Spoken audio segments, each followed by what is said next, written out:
નમસ્કાર, vibes of India સાથે હું સમીર. અમે અત્યારે અમદાવાદના ગોતા ખાતે આવેલા રાજપૂત સમાજ ભવનમાં છીએ. અહીંયા ક્ષત્રિય સમાજનો મંચનો જે કાર્યક્રમ છે એ કાર્યક્રમ થઈ રહ્યો છે. પણ આ કાર્યક્રમમાં એક વસ્તુ છે આપણને જોવા મળી. આપણે જાણીએ છીએ કે લોકસભાના સમયમાં ક્ષત્રિય સમાજે આંદોલન કર્યું હતું. આંદોલનમાં સંકલન સમિતિ બની હતી. સંકલન સમિતિના 3 મોટા નેતા રમજુભાઈ જાડેજા, પીટી જાડેજા અને કરણસિંહ ચાવડા, આ 3 મોટા નેતા છે એ આજના દિવસના કાર્યક્રમમાં જોવા નથી મળ્યા. જો કે ઘણા બધા રાજવીઓ પરિવારના મહારાજા છે, રાજવીઓ છે, અત્યારે અહીંયા આવ્યા છે. હું કાર્યક્રમ દેખાડવાની કોશિશ કરું કે જેથી ખબર પડે કે કોણ કોણ રાજવીઓ છે અહીંયા આવ્યા છે. આ જે કોઈ પણ લોકો છે ક્ષત્રિય સમાજના આગેવાનો એ બધા અત્યારે અહીંયા આવ્યા છે.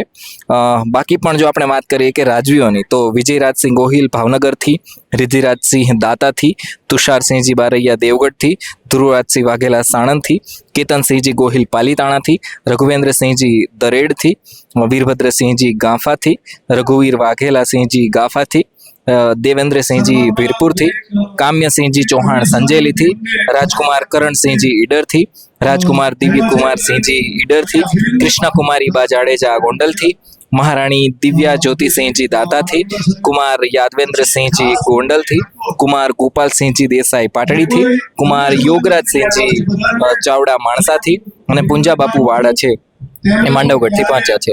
હવે સંકલન સમિતિના નેતા છે રમજુભા જાડેજા, પીટી જાડેજા, કરણસિંહજી જાડેજા, આ બધાને કાર્યક્રમમાં બોલાવવામાં આવ્યા નથી કે એ લોકો કાર્યક્રમમાં આવ્યા નથી, એક મોટો સવાલ છે. પરંતુ આ સવાલ ક્ષત્રિય સમાજને પૂછવો છે કે આ મંચનો કાર્યક્રમ બોલાવવામાં આવ્યો છે, એમાં રાજકીય પક્ષની વાત કરવામાં આવી હતી કે કોઈ રાજકીય પક્ષના લોકો છે એને બાકાત રાખવામાં નહીં આવે. બધાને, ચાહે આમ આદમી પાર્ટી હોય, ભારતીય જનતા પાર્ટી હોય, કોંગ્રેસ હોય, કોઈ પણ હોય, એમને બધાને જોડવામાં આવશે અને વધુમાં વધુ સમાજના લોકો છે એ જોડાય અને જે વિખૂટા પડેલા લોકો છે ક્ષત્રિય સમાજના એ પણ જોડાય, એ ઉદ્દેશ્ય હતો.